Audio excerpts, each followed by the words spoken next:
संस्कृति संगम मोसानाय बादायलायनायाव सेथि बान्था मोननो हादों सासे बर' फिसाया।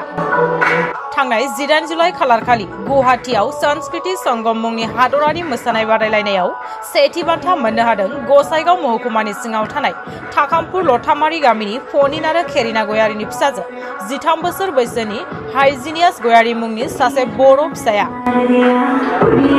राहुल चौधुरी मुंनि मोसानाय फोरोंगिरि आरो हाइजिनियास गयारिनि गोख्रों नाजानायनि गेजेरजों बेबादि हादरारि मोसानाय बादायलायनायाव सेथि बान्था मोननो हानाया नखरजों लोगोसे गामि नाङैनो रंजानायनि दोहौ सोमजिहोदों। फोरोंगिरि नखरनि सोद्रोमाफोरजों लोगोसे गामिनि हाइजिनियास गयारिनि बेबादि देरहासारनायखौ जोबोद बाख्नायदों आरो इयुनाव बेनिफ्राय साबसिन मोसानायनि गेजेरजों गुबुन गुबुन मोसानाय बादायलायनायावबो बेबादि बान्था मोनगोनखौ आसा खालामदों नखरनि आरो गामिनि रायजो राजाफोरा।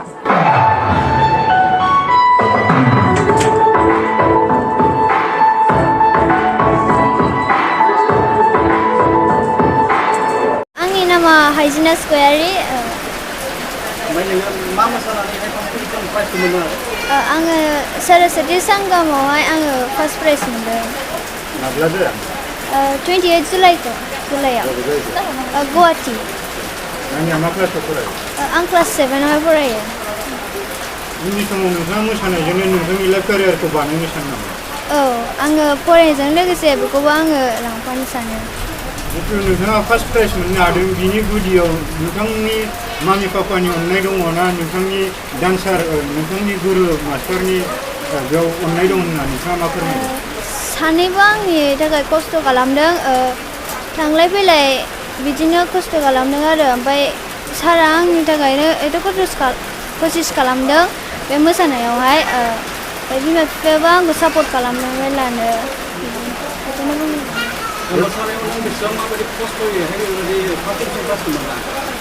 बिदिनो आङो 7 मान्थ जाबाय मोसानाया। ओमफ्राय आं बेखौहाय खस्थ' खालामदों, प्रेक्टिसै आं गोबां खालामदों। ओमफ्राय बेनि थाखायनो आं बेखौहाय मोननो हादों। बे प्राइजखौ मोननो हाना माबायदि मोनदों गोसोआव? आं गोसोआव जोबोद खुसि मोनदों आरो बे प्राइजखौ मोननो हानायनि थाखाय। जाय मोसानायखौ मोजां मोनो बिथांमोननिसिम नोंथाङा दिनैनि समाव मा मेसेज हरगोन? बै उन्दै उन्दै गथ'फोर जाय बिथांमोना मोसानो मोजां मोनो बिथांमोननिसिम मा मेसेज हरगोन?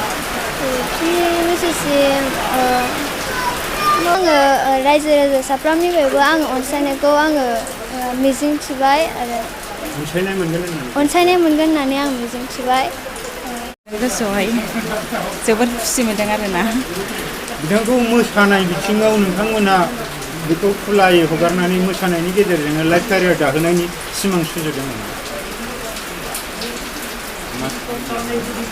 फिसाजोखौ मोसानायाव हगारनानै देरहानानै जोबोद मोजां मोनदों आरोना।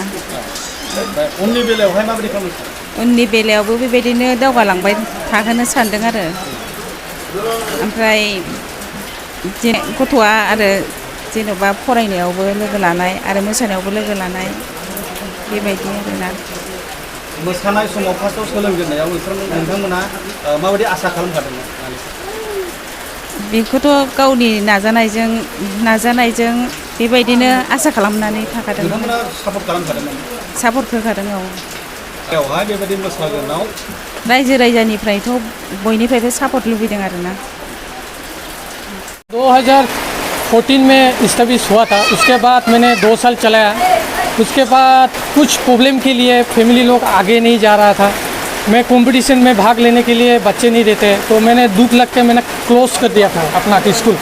मैंने देखा कुछ नहीं हो रहा है, बच्चे को सिखा रहा हूँ ठीक ही, मैं फीस भी इतना नहीं मांगता, देने से दो। मैं गरीब बच्चों को भी बहुत हेल्प किया, तुम लोग आगे बढ़ो।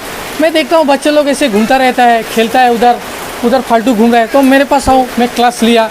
चलो आप लोग को पैसा नहीं चाहिए, मैं सिखा रहा हूँ, सीखो। मगर अच्छा सीखा भी था बच्चे लोग, मगर फैमिली लोग कोई सपोर्ट करता है, कोई नहीं करता है, कोई कुछ बोल देता है। ऐसे करके मेरा 2014 में बंद होने के बाद मैंने 2018 में खुला क्लास, फिर ओपन किया। उसके बाद मैंने बाहर गया एक डिप्लोमा के लिए, तो मैं अमरदीप सर आया हुआ था रोबोटिक, उसके पास सीखने के लिए गया मैं रोबोटिक एंड कुकिंग। फिर कोचिंग करके आके मैं 2020 में मैंने खुला क्लास। खुलने के बाद चला, फिर थोड़ा रनिंग होता रहा, आता रहा। तो 2022 में मुझे हाइजीनिस गयारी मिला। तो अभी 2023 चल रहा है, तो हाइजीनिस गोयारी का 1 साल नहीं हुआ, 7 मंथ जैसा 8 मंथ जैसा चल रहा है रनिंग। तो अभी मैं सोच रहा हूँ ये हाइजीनिस गोयारी मुझे थोड़ा आगे जाने के लिए एक स्कोप दिया हुआ है बच्चा, ये लड़के मुझे स्कोप दिया है, जो मैं देख रहा हूँ। मुझे इतना दिन मेहनत कर रहा हूँ, भगवान शायद मुझे देखा है। तो मैं चाहता हूँ आप लोगों का अगर आशीर्वाद हो, चाहे पब्लिक सपोर्ट हो, तो मैं इस बार शायद बच्चे को बॉम्बे आगे तक ले सकता हूँ। तो आप लोग सपोर्ट करें। मेरा स्कूल खुला हुआ है अभी रनिंग। आपका स्कूल में आपका जो डांस सिखाता है, क्या क्या डांस है? मैं डांस सिखाता हूँ हिप हॉप, उसके बाद आ गया robotic, popping, Bollywood style, free style, उसके बाद लॉकिंग। मैं यही सब ऑल स्टाइल करता हूँ मैं। क्लास का टाइमिंग? हाँ, क्लास का टाइमिंग बताइएगा। क्लास का टाइम मैं सैटरडे एंड संडे लेता हूँ, थर्सडे को भी लेता हूँ मैं। क्लास 3 डे लेता हूँ, 3 से 3:30 में लेता हूँ, 3:30 बजे, 3:30 बजे से 6 बजे तक क्लास लेता हूँ मैं। पब्लिक को क्या मैसेज करेंगे? पब्लिक को मैं एक ही मैसेज कर देना चाहता हूँ, मैं अनुरोध कर रहा हूँ कि आप लोग मुझे सपोर्ट करें, आप लोग मुझे आगे बढ़ने के लिए बच्चे दें। मेरा डांस स्कूल खुला हुआ है, कोचुगा और राजू डांस एकेडमी। आप लोग मुझे विश्वास करें, मैं अच्छा सिखाऊंगा। बस मेरा यही मैसेज है, बस। अभी कितना स्टूडेंट है? अभी मेरे पास 20 स्टूडेंट है रनिंग, सब छोटा छोटा बच्चे हैं। उनमें से मैं बाज के हाइजीनिस गोयारी को लेके गया था, और 2 था वो लोग जा नहीं पाया, तो उन लोगों को नेक्स्ट राउंड में मैं लेके आ रहा हूँ। दिनै आर'नाइ रादाब आरो रियेल लाइफ जे मिडियानि थ्रुयै आङो बिथांमोनखौ बरायनानै लाग्रोबाय। आङो बेखौनो फोरमायनो लुबैदों जे दिनै जोङो थाकामपुर प्राइमारिनि मानिजाथाव आफादगिरि फुन्जय बसुमतारी आरो जोंनि थाकामपुर प्राइमारिनिनो मानिजाथाव जेनेरेल सेक्रेटारि एडमिनिस्ट्रेटिभ मानिजाथाव राजेन बसुमतारी आरो आं थाकामपुर BCDCनि चेयारमेन जानानै आं बेखौनो जे दिनै हाजिनास गयारिनि जे बिथाङा गुवाहाटीयाव नेशनेल जे गेलेनो मोननो थाखाय बिथाङा जे गेलेनानै फैनायाव देरहाबोदों, बे देरहाबोनायनि फंनैसो आं बिथांनि सायाव जोबोद गोजोननाय आरो बरायनायखौ आङो लाबोदों। दिनै जोंनि बे थाकामपुर BCDCनि सिङाव थानाय जे वेस्ट थाकामपुर गामि, बे वेस्ट थाकामपुर गामियाव जे जोंहा सासे एसेबां दुनिया गेलेनानै जे जोंनि आसामावनो जाहाथे बयबो कम्पिटिसन गेलेनानै जे बिथाङा मोसानायाव फार्स्ट पजिशन देरहाना लाबोनायाव आङो बे थाकामपुर BCDCनि जानानै बिथांनि सायाव जोबोद गोग्गानाय मोनदों।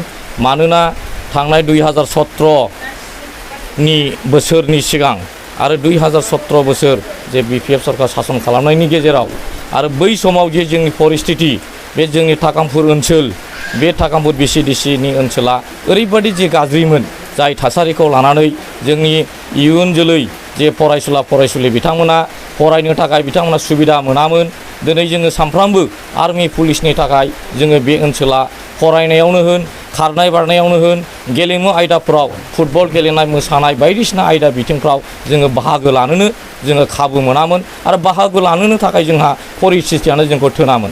नाथाय थांनाय 2020नि जे 27 जानुवारि BTR एकर्ड जे मानिजाथाव जोंनि प्रमद बर' सारनि दैदेननाय, गबिन्द बसुमतारी सारनि दैदेननाय आरो सावरायग्रा बिथांमोननि दैदेननाय जे BTR एकर्ड, रन्जन दैमारि सारनि जे एकर्ड खालामनायनि गेजेरजों दिनै जोंनि बे सारा जोंनि बड'लेण्डआव सान्थि परिबेस फैदों। दिनै बे सान्थि परिबेस फैनायनि थाखायनो दिनै जोंनि इयुन जोलै जे उन्दै उन्दै फरायसुला फरायसुलि बिथांमोना दिनै गेलेनाय आयदायावनो होन, मोसानाय आयदायावनो होन, फरायनाय आयदायावनो होन, बिथांमोना दिनै लैहोर लैहोर जौगाबोगासिनो दं। थिग दिनैबो जोंनि बे वेस्ट थाकामपुर गामियाव मानिजाथाव पनिन गयारी, हेरेना गयारीनि फिसाजो हाजिना गयारिया दिनै बिथाङा मोसानानै फार्स्ट पजिशन लाबोनायखौ आङो थाकामपुर BCDCनि जानानै आरो आं बे गामिनि जानानै बिथांनि सायाव रोजा रोजा बिथांखौ आङो बरायदों। बिथांबादिनो जाहाथे जोंनि बे ओनसोलफ्रा मोसानाय आयदायावनो होन, खारनाय आयदायावनो होन, गेलेनाय आयदाफ्रावनो जाहाथे जोङो जौगालांबाय थागोन होननानै आङो थाकामपुर BCDC चेयारमेन जानानै बिथांखौ आङो बरायना लादों। आरो आं बेखौनो फोरमायनो लुगैयो, दिनै जाय बिथाङा देरहानानै दिनैसिम बे आयदायाव इन्टारनेशनेल जे खेला गेलेनायनि जे खाबु मोनदों, बे खाबु गेलेहैनायाव बिथांनि थाखाय गोबां थाखा फैसा खरस दङ। बेखायनो आङो जोंनि मानिजाथाव BTR गभर्नमेन्टनि बा UPPL जे सरकार, बे सरकारनि मानिजाथाव प्रमद बर' सारखौ आरो जोंनि बे कसुगाव समस्तियाव देरहालांनाय मानिजाथाव उकिल मोसाहारि सार, जोंहानो सासे EM दंखायो हिसाबै जोङो बिथांनि सायाव गेलेनायनि बिथिङाव मा एंगेलजों बिथांखौ जों मदद होनो हायो थाकामपुर प्राइमारिनि आफादगिरि नेहाथारि दङ आङो BCDCनि चेयारमेन जानानै आं बिथांखौ रोजा रोजा बरायनायजों लोगोसे बिथांखौ जोङो मोनसे हप होदों फैगोन समाव जाहाथे बिथांनि गेलेनायजोंनो जोङो सारा बर' हारिया मुं मोनो सारा बर'आ जोंनि बे गेलेनाय आयदायावनो जाहाथे गोजौ लेभेल हाइसिम सहैनानै जोंनि गासिबो बर' हारिया थांनानै थानायाव बा मोनफ्रोमबो बिथिङाव जाहाथे देरहालांबाय थानानै नाम जायो आं बेखौनो खावलायबाय फैबाय थानाय समाव जाहाथे बे जाय बिथाङा मोसानानै दिनै फार्स्ट सार्टिफिकेट मोनबोदों फार्स्ट प्राइजनि बेबादिनो जाहाथे इन्टारनेशनेल गेलेनाय खाबु मोनहैयोब्ला गेलेहैयोब्ला बेबादिनो देरहाफैबावनानै जों बर' हारिखौ जौगानाय लाबोगोन आं बेखिनिखौनो बुंनानै ताकामपुर BCDCनि जानानै आं बेखौनो खावलायनाय थाबाय आरो